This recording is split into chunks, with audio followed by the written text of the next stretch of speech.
Adfys Camber has come to North Wales, here to Felinichaf on the Llŷn Peninsula, to work on a new show. We're working here for a week. It's just the start of what we hope will be a process to develop a new show working with these artists who we've worked with for quite a long time now.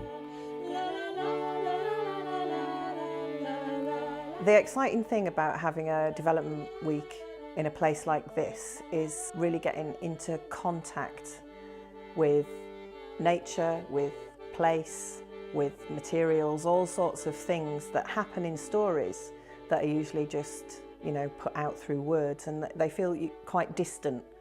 And what the opportunity is for the artists and us to really understand more about the landscape, more about the names in the landscape, more about the people that live here, and kind of bring those things together in the way that the story will be told in the future. The story we're telling is the fourth and final branch of the Mabinogi. It's a story of a magical king in North Wales. It's a story of betrayal and love, honour, magic, transformation. A lot of Welsh mythology is located in landscape.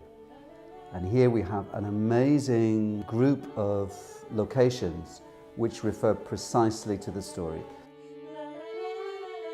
We've been looking at, in detail, at the terrain, as close as picking up bits of sheep's fleece and earth and dust and things from the actual sites.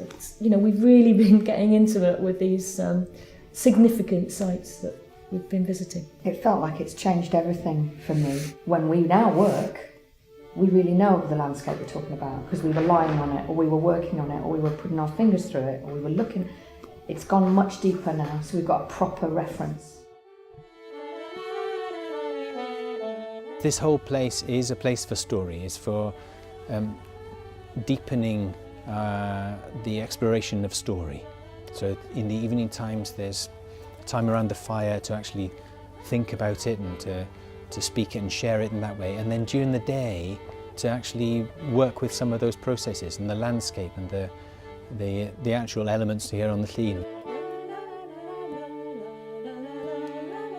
The artists have just been making spears and then firing those spears at slates, and that followed on from a site visit to Gronw Stone, where in the story the spear is thrown at the stone. And just that experience of having seen the physical place and then actually going through the process of forging a spear and what is technically and physically involved in doing that, and thinking about the character who does that and what that would mean in the story, and then actually just physically attempting to throw a spear at a stone and finding out what happens. There's so much that's gone into that, and there'll be so much that comes out of that in the show, I'm sure.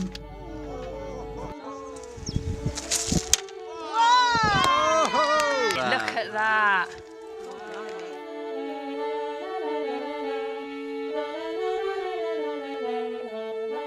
This particular group of artists are really interesting in the way that they want to engage audiences in that storytelling journey. So what we've been looking at this week is different ways in activating the space that the story happens in to include audience members much more in that feeling of being together in one place. For this show, we would like to make a space where we and the audience really are in the same place at the same time. Maybe there's a way of using natural objects, sticks or whatever, in the space in order to create structures and so on. Maybe we're doing a little bit of that, and what would be great would be to somehow get the audience implicated in that as well. So they are actively involved in creating, literally creating, the event with us.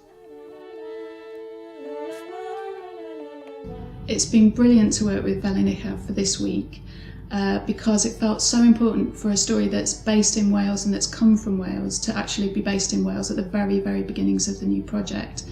And to work with an organisation like this, where there's just so much going on that's about story, about storytelling, about the physical world, the landscape of the story itself, and the business of making things, which is what we're doing. We're making a new show, a show that's based on a very old story, and trying to combine that old story with people of now, artists of now and audiences of now.